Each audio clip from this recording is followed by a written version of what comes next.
Okay, let's get started. Ghosts are real. That much I know. Hey horror freaks, welcome back to my channel. My name is Amanda. If this is the first time here, don't forget to subscribe and hit the bell icon so you can get a notification every single time that I post a video, and I post every single week. So you can see from the title, today's video is going to be my full review with spoilers of The Boogeyman. This is based on the short story written by Stephen King back in 1973. But as always, all my reviews are with spoilers. If you don't want them, just to see if this was worth it or not, on the description box down below, there you're going to find my spoiler-free review, because I like to give you guys the two options. So giving all that disclaimers, let's get into the video. Now, The Boogeyman follows the sisters Sadie and Sawyer Harper that are still reeling from the recent deaths of their mother. Their father doesn't give them the enough support or attention that they're trying to claim from him. But when a desperate patient shows up unexpectedly at their house asking for help, he brings in a terrifying entity that preys on the family and feeds on their greatest suffering. Now, if you have read the short story and then you go and watch this film, you're going to quickly realize that they are, on the essence, the same story, but they take different aspects of it. On the short story, the main character is Lester Billings. He is the one that starts telling to Dr. Harper what happened with his family and that the boogeyman killed him. Of course, it's a short story. We don't have that many details or development. The story what takes is that therapy session. The story concludes with Dr. Harper actually revealing himself as the boogeyman, meaning that Lester was talking with his monster all the time. What the film does is that takes that as the beginning of the film. From that, it starts the whole story of the film. The film is 1 hour and 38 minutes, but being completely honest, nothing really happens until the last 20 minutes. And to give a brief summary of the film, it starts with the sisters, Sadie and Sawyer. They are getting ready to get back to school. They have been out for a month since their mother died on a car accident, and they are dealing with the grief and the whole aspect of not having their mothers in their lives. While the girls are at school, Dr. Harper works at his house. And this is when Lester appears into the film. He starts telling Dr. Harper what happened with his family. He goes very briefly into what is actually told in the original short story written by Stephen King. But just like the plot says, Lester brings with him the boogeyman, and he leaves the entity or the monster into the Harper's home. Lester gets killed by the boogeyman inside of their house, but it's framed as a suicide. After this, the boogeyman is going to haunt this family until the very end, where this family defeats the boogeyman, but it ends on a semi-cliffhanger, letting us know and letting know to the family that the boogeyman is not dead, and this is far from being over. Like, the film is just 1 hour and 30 minutes, like I said. I remember that I saw my phone and I saw that we were already half an hour in to the film, and I thought, wait, nothing has really happened for 30 minutes. Then it became an hour, and then an hour and a half. And that first hour, nothing really happens. The problem with the film is that it's a short story and it feels like it.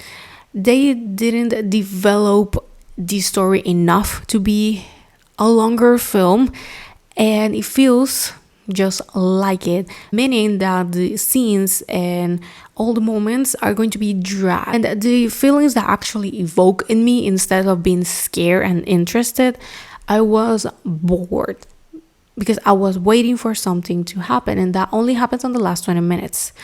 The boogeyman appears very early into the film, but they didn't manage well how they use it, since I feel that the boogeyman is a monster that can be very scary, but somehow they didn't make it like that. Since it was very predictable when the monster was going to appear, the general story, even taking out the fact that it's a short story, if you haven't even read it, it's hella easy to predict every single thing. The jump scares, you know that they are going to happen. The ending is very easy to predict every single thing. And that's of course disappointing. Now this film, it's already a generic plot, and somehow they turn it into a more generic horror film. We have a family that is grieving, the father that doesn't believe their kids. We have the monster. We have the jump scares, the overuse of dark spaces. We already know what is going to happen. And sadly, I had high expectations for this film since this was supposed to be released on Hulu. But since the test screenings, they got positive responses from the people that saw it, they decided to do the release in theaters instead. I definitely want to talk with the people who decided, because this could have been watched on a streaming service. The only positive aspects that I can take from this film are the soundtrack. I think that the score was very good and fitting, but it was so poorly used. We don't really hear it until the last 30 minutes that there's scene they're going to meet up with the monster, and we have the background music and it adds to the scene some type of emotion. But why they didn't use that the whole film? Why just using it on the last minutes? Definitely they could have used it way better. And also the acting, the girls, they did as much as they could with the script and the directing. Those two are very talented and they have potential. The father, not so much. Lester, I would have loved to see him more into the film. I don't have made Lester die too early into the film. I would have liked to see him more in engaging with the family and realizing his mistake that was bringing the boogeyman into their house, and maybe just dying eventually. But I think that he could have added way more into the story and spark some interest, since it's boring, and to a certain point it feels even emotionless when I felt that the film was trying so hard to be a metaphor about grieving and the fire at the end, since the house get burned and that's how they kill the boogeyman, being seen as a way of starting over, since every single thing got burned, including their mother stuff, and they didn't want it to get rid of them. And we can be seeing the fire as a cleansing, as a new start. It was poorly made and executed. If they wanted that to be a film about grieving and the different types of grieving scenes, we have the girls and the father, they are managing their emotions in different ways. And at first they believe that the monster is just in their heads and that it's not real, and it's just because of all the emotions that they're having, since the father does not believe them. They fail.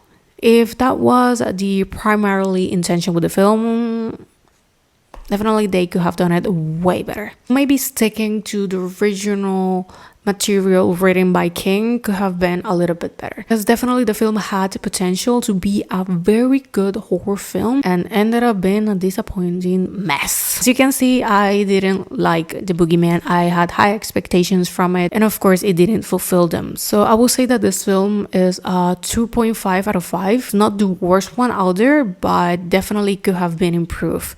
And 5 out of 10. And it's sad, like I said, I was very excited to watch this film. It could have been way better than it was.